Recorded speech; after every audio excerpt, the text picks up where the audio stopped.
ఇక్కడికి వచ్చాక parents protection, job protection అనేది మైండ్లో ఉండి లైఫ్ని ఫేస్ చేయడం ఒకటి, కెరియర్ని ఫేస్ చేయడం ఒకటి. ఇక్కడికి వచ్చేసి ఒంటరిగా వాళ్ళ సజెషన్ ఇవ్వడానికి కూడా వాళ్ళకేం తెలిసి ఉంటుంది పాపం. ఇది దీనికి ఏం కోర్స్ లేదు కదా చదువుకునే వాళ్ళకి. ఇంకా భయమే ఉంటుంది, అయ్యో ఆడపిల్ల ఒకటి అక్కడికి వెళ్ళి ఫీల్డ్ ఏమీ తెలియదు అని.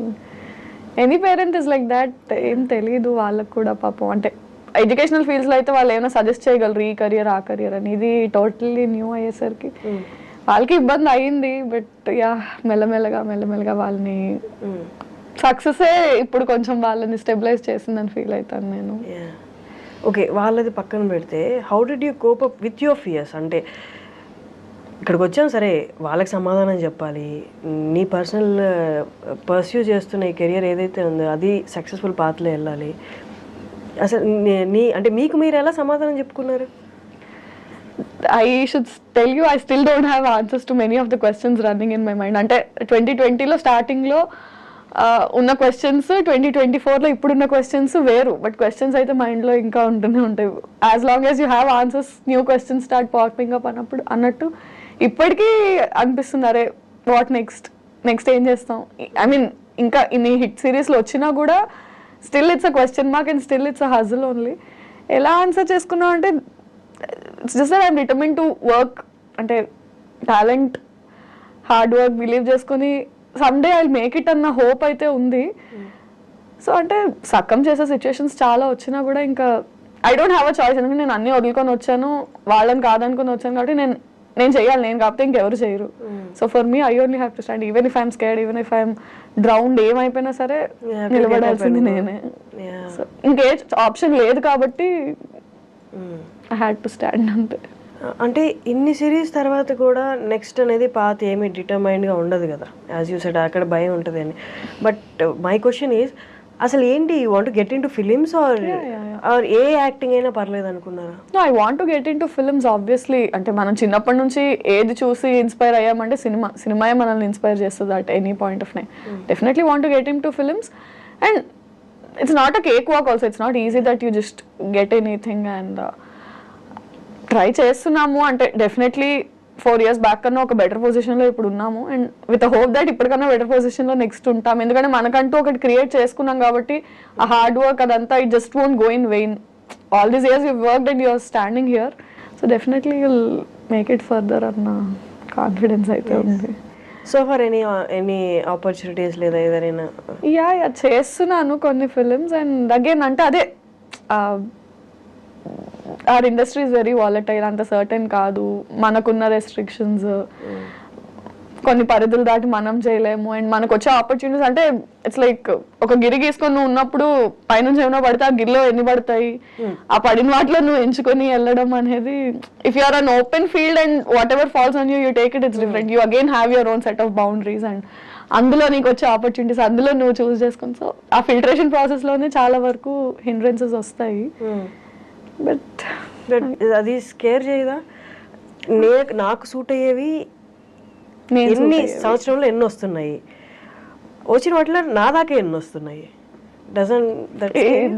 Definitely does. లేదు, ఐ టు టెల్ దిస్ అంటే మెనీ టైమ్స్ ఇట్స్ లైక్ ఇవాళ ఇట్లా షేప్ అవ్వడానికి reason many things that broke my heart or నాలాగే చాలా మంది యూట్యూబర్స్, యాక్టర్స్, నాతో పాటు డెబ్యూటెంట్స్, ఒక ఫ్రెండ్స్ బ్యాచ్ ఉంటుంది కదా వేర్ ఒక సినిమా చూసి అరే ఈ రోల్కి నేను ఆడిషన్ చేశాను, నేను అందులో సెలెక్ట్ అయితే బాగుండేది అని. స్క్రీన్ మీద ఆ రోల్ వచ్చాక ఓహో వీళ్ళకి వెళ్ళిందా ఈ రోల్, మనం చేయలేదు, అరే మనం ఎందుకు సెలెక్ట్ చేసుకోవట్లేదు, ఆ ఫీలింగ్ మనం డిస్కస్ చేసుకునే ఒక బ్యాచ్ ఉంటుంది. అందరం కలిసి సినిమా చూసి ఇది నేను చేయాల్సింది అనుకునే బ్యాచ్ ఉంటుంది. అలాంటి ఒక బ్యాచ్లో నీ లోస్ హైస్ అన్ని నువ్వు షేర్ చేసుకున్న ఫ్రెండ్స్లో కూడా వాళ్ళకు ఒక సినిమా ఛాన్స్ వచ్చి వాళ్ళు ఒక డెబ్యూటెంట్గా ఒక మూవీ ఒక ప్రాజెక్ట్ స్టార్ట్ చేస్తే నువ్వు ఎంత హ్యాపీ ఫీల్ అవుతావో, యూ విల్ ఎక్స్పెక్ట్ దట్ అరే మనోడు ఆర్ మన పిల్ల అక్కడికి వెళ్ళి ఒక సినిమా చేస్తుంది అంటే మేబీ కాస్టింగ్లో నాకు ఆపర్చునిటీ ఉంటుందేమో, నన్ను కన్సిడర్ చేస్తారేమో మనోళ్ళు కదా అని. That doesn't happen. కెరియర్లో మన అనేది ఉండదు. నా we can't call them selfish or స్వార్థం అనలేము. ఎందుకంటే ముందు నేను అంటూ వెళ్తే పక్కనోడిని తీసుకురావడానికి అనే మైండ్ సెట్లో ఉంటుంది. So it many times broke my heart and very recently I can't take names but it's like నీ వెరీ సర్కిల్లోనే నువ్వు దరిద్రాలని కలిసి షేర్ చేసుకున్న వాళ్ళైనా సరే వన్స్ వాళ్ళకు ఒక ఆపర్చునిటీ వచ్చినప్పుడు they not look at you and తెలిసి ఏ నీకు కూడా ఇస్తాను ఆపర్చునిటీ రా. కాస్టింగ్ అప్పుడు మనం అనుకుంటాం ఓకే మన వాళ్ళే కాబట్టి వీళ్ళు ఇప్పుడు మనల్ని కన్సిడర్ చేస్తారేమో. It doesn't happen. మన అనేది అసలు కెరియర్ లో ఎక్కడా ఉండదు. నువ్వే పోరాడాలి, నువ్వే నుంచోవాలి, నువ్వే ఆడవాలి, నువ్వే నవ్వాలి. Nobody is gonna help you. People are gonna clap for you and say ఏ ఇది బాగా చేసావు. బట్ ఈ ఆపర్చునిటీ కావాలి అన్నప్పుడు ఏ రా నువ్వు బాగా చేస్తావు నీకు ఇది ఇస్తాను. Then they are on their own. So we've learned it the hard way. It broke my heart many times. అరే మనోళ్ళు కదా మనల్ని ఎందుకు కన్సిడర్ చేయలేదు. Because it's their life their career. వాళ్ళు సెట్ చేసుకున్నారు, నీ లైఫ్ నీ కెరియర్ నువ్వే సెట్ చేసుకోవాలి. It is what it is. Okay, అక్కడ వరకు మీరు చెప్పింది చాలా రియల్ అండ్ ఇప్పుడున్న సిచ్యువేషన్ అదే. బట్ అక్కడ వాళ్ళు ఇవ్వలేదు, ఓకే రియలైజ్ అయ్యారు, ఇక్కడ సిచ్యువేషన్స్ డిఫరెంట్, ఇవ్వలేదు. ఇప్పుడు నా అందరికి నేను పరిగెత్తాలి, నేను తెచ్చుకోవాలి. పరిగెట్టడం ఎలా, ఎక్కడికి వెళ్ళాలి, ఎవరిని అడగాలి? ఎగ్జాక్ట్లీ.